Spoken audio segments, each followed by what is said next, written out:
But after my roommate left for a job overseas and I couldn't afford to move, I had to get used to it. At first, I thought the silence would be peaceful. Space to think, space to breathe. But I didn't realize that sometimes the worst things don't happen around you. They happen inside you. And when it's quiet enough, you finally hear them. I lived in a small apartment near the edge of the city. Cheap rent, creaky walls, and a heating system that coughed like an old man in the middle of the night. The first few nights alone were fine. I watched movies, ordered food, pretended like it was freedom. Then things started getting weird. Not big things, just little details that felt wrong. Like I'd walk into the kitchen and find a cup sitting on the counter that I didn't remember using.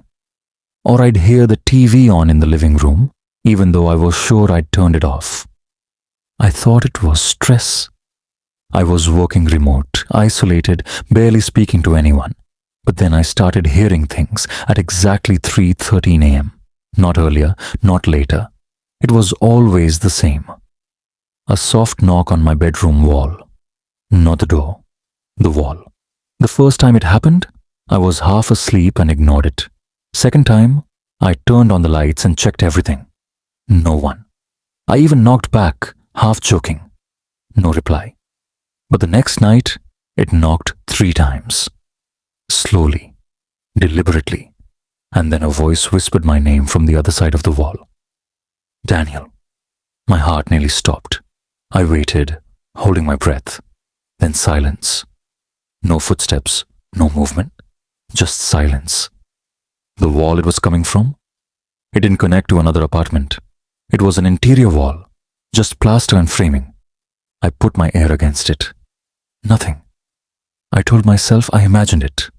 Sleep deprivation, anxiety, isolation. But the knock came back. Every night, always at 3:13. Sometimes one knock, sometimes 3, sometimes none. But when it did knock, it was always followed by a whisper. Not always my name. Sometimes it would say things like, "You forgot the key," or "Don't open the door yet," or "You're not alone." I started keeping a journal, writing down every knock, every word. I showed it to a therapist over video call. She said it could be an auditory hallucination caused by stress. But then, the voice started knowing things. You lied about your mother. You stole the medication. You tried to bury it. These were things I never told anyone. Not even her. Not even myself, if I'm being honest. It started to feel like the wall wasn't just a wall. It was something else. Something thin. Like there was something behind it that wasn't supposed to speak. I started dreaming of doors. Always the same dream. I'm walking down a long hallway with hundreds of closed doors. Some are old, wooden, some metal, some glass. But one door is always different, plain, white, with a small sign that says, "Do not open." In the dream, I always open it, and on the other side, there's darkness, breathing. Then I wake up, sweating, breathless, and the knock comes again. 3:13. I started thinking maybe I sleepwalked. Maybe I was knocking myself. So I set up a camera, faced it at the wall, let it record overnight. Next morning I played it back. At exactly 3:13 the room was quiet. No sound. But at frame 3:13:06 I froze. I saw myself sit up in bed, eyes closed, sleepwalking. I stood up, walked to the wall, and just stood there. Then I turned to face the camera, eyes still closed. I smiled, then whispered, "It's already open." Next frame, static.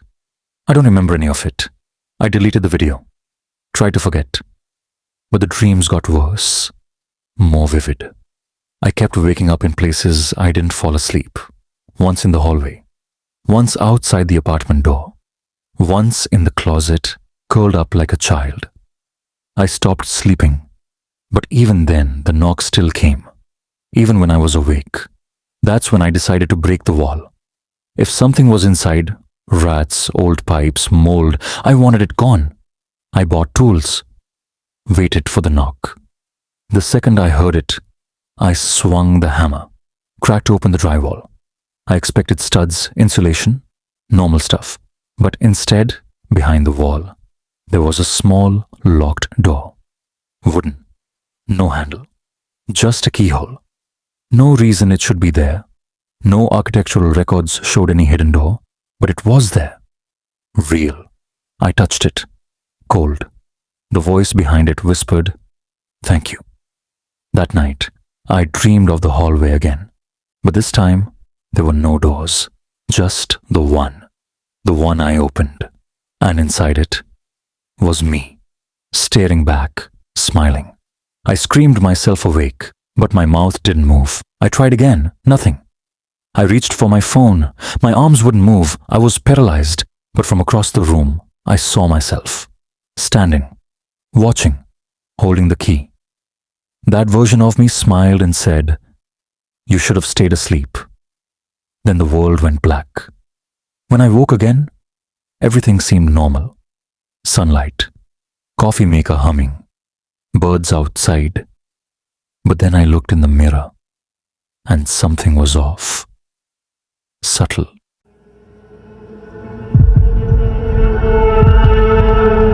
It started the night my boyfriend went on a work trip, and I stayed alone in our rental cottage at the edge of town.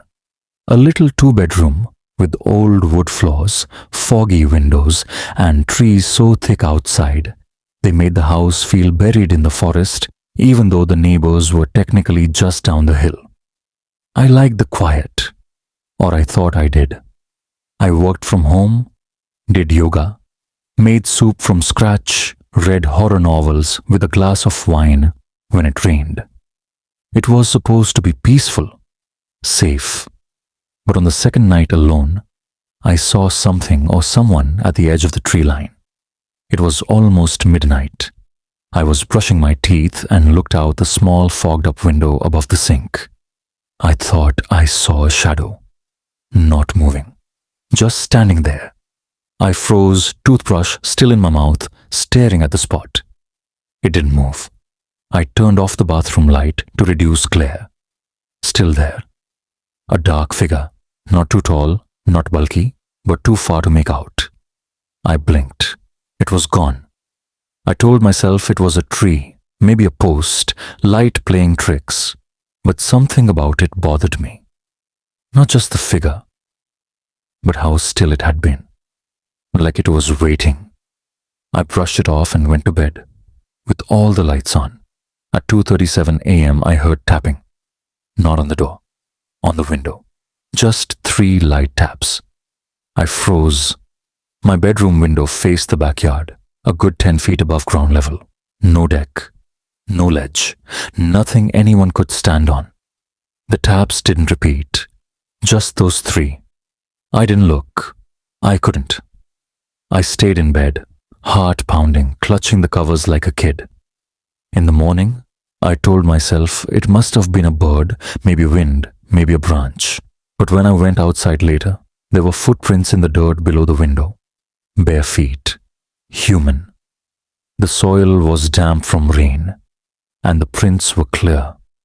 No shoes, just skin. I called my boyfriend. He said to call the cops, but I didn't want to overreact. There was no sign of forced entry. Nothing missing, so I just double-locked everything and decided to stay up the next night. At exactly 2:37 a.m., the tap came again. This time I was in the living room, lights off, watching. The window closest to the couch, 3 slow taps. I jumped up and turned on the outside lights. No one. Nothing. But the tapping stopped. And that's when I noticed the front door latch was slightly unhooked. I always hook it. Every time. But it was open just enough to make me feel cold. I slammed the door shut and latched it again, then checked every window. Nothing broken, nothing open, just that latch. I barely slept. Next day, I found a note on the front porch. Just a torn piece of paper that said, "You forgot to close the kitchen window." But the thing is, I hadn't. I checked every window. I never leave the kitchen one open because the lock is loose and it never fully shuts. I ran to check it again. It was unlocked, open an inch. That night, I slept with a knife under my pillow and called my boyfriend every hour. He booked a flight to come back early, but that still left me one more night alone. I decided to sleep in the hallway with all the lights on, no windows nearby. I set up a chair, wrapped myself in blankets. Around 1:30 a.m., the hallway light flickered, only for a second. Then I heard the floor creak in the living room. Slow, heavy, like someone walking barefoot. I didn't move. I held my breath. Then the hallway light flickered again, off, then on. And when it came on, there was something at the end of the hallway. Not a person, not a shadow. Something wrong. A figure that looked like a man, but slightly off. Longer arms, head tilted, like it was studying me. I blinked and the light flickered again. When it came back, the figure was gone. I grabbed my phone and called 911, whispering as I moved to the bathroom and locked the door. The cops came.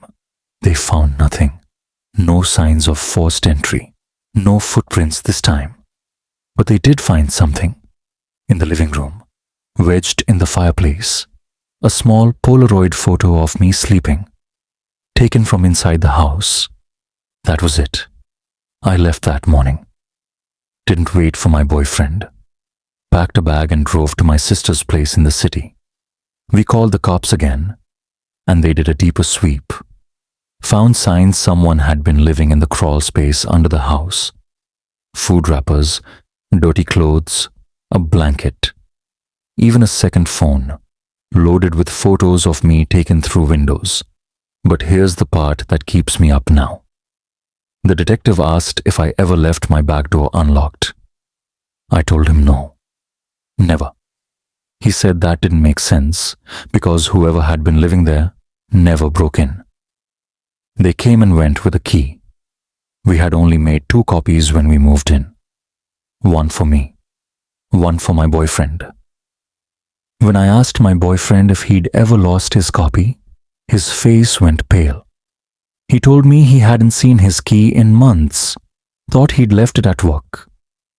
We changed the locks after that, moved apartments entirely. But a few nights ago, in the new place, I was brushing my teeth, same habit, same window, and I saw so.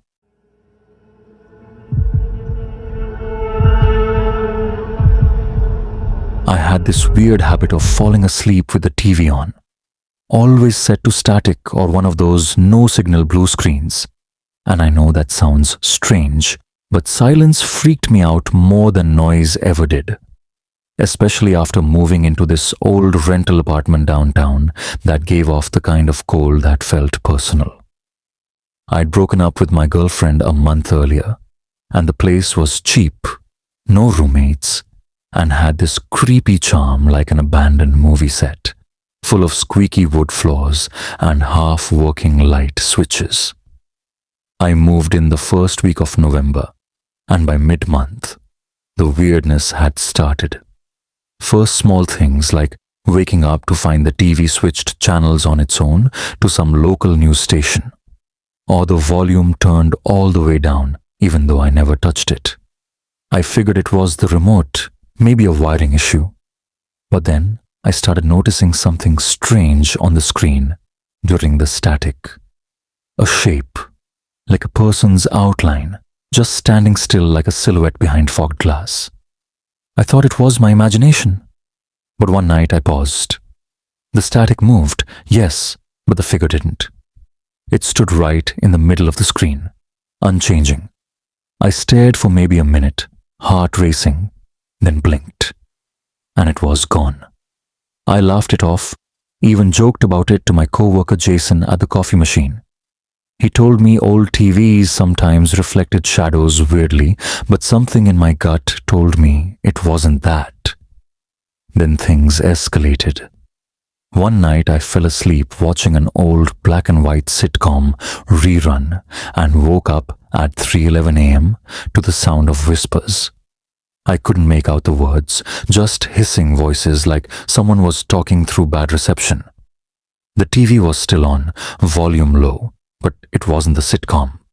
It was back to static, and standing in the middle of it, clearer this time, was the same figure. But now, it was closer. The screen flickered and I swear it looked like the figure turned its head toward me. I jumped out of bed, grabbed the remote, shut the TV off, and unplugged it. Silence. I didn't sleep that night. Next day, I bought a new TV, smart LED, modern clear image, no static. I set it up, tossed the old one in the hallway, and thought it was over. That night, the new TV turned itself on at exactly 3:11 a.m. I know because my phone lit up at that exact time. It was playing a video, not a show. A video of me sleeping. The angle was from the end of the bed, but I don't have a camera in my room. I don't even own a webcam. I stared at the screen, paralyzed, as the video played a 5-second loop. Me turning in bed, the blanket shifting, then a hand. Long, pale fingers reaching into frame from the bottom right corner, just as the video looped again. I pulled the plug, ripped it from the wall, slept with the lights on. Next morning, I asked the building manager if anyone had access to my unit. He said no, gave me this look like I was going crazy. I started to think maybe I was. But then Jason, my co-worker, came over one night. I asked him to stay the night, see if anything happened when someone else was around. We set up the TV, no internet connected, no USB plugged in, just a blank screen. We stayed up talking until 2 a.m., then dozed off on the couch. At 3:11 a.m., the TV turned on again. Static, loud, no remote touched. Jason bolted upright. "What the hell?" He said. Then the figure appeared. This time it was moving. Slow, jerky steps forward like bad VHS tracking. Jason whispered, "Is this some kind of prank?" I didn't answer. The figure stopped walking, just stared through the screen. Then a line of text appeared, scrolling across the bottom like a news sticker. "Tell him to leave." Jason looked at me. "Okay, I'm out." He grabbed his stuff and left. I didn't stop him. I couldn't speak. I barely slept. Next day, I went back to the hallway where I left the old TV. It was gone. No one in the building took it. The manager said there were no cameras in that wing. I started searching online, ghosts in TVs, cursed electronics, urban legends, found nothing solid. But I did find a forum about a guy who experienced something similar in Ohio. TV static figure, showing up at 3:11 a.m., leaving messages. His story ended 2 years ago. The thread went silent. Last message he posted said, "It's not in the TV anymore." That stuck with me, so I decided to sleep with the TV unplugged. No electronics in the room, but the figure didn't stop. Now it came in reflections, mirrors, windows, even the blank screen of my turned-off phone. Always at 3:11 a.m. Always closer. One night I smashed every mirror in the apartment, took down the TV, covered the windows. It didn't help. At 3:11 a.m., I woke up to see my own reflection in the dark screen of my microwave door. Only it wasn't moving with me. It smiled. I screamed, ran outside, called Jason. I told him everything. He said I needed help. But how do you tell a therapist you're being watched by something that used to live in static? I moved. Left town. Got rid of every screen I could. Phone, tablet, Eva.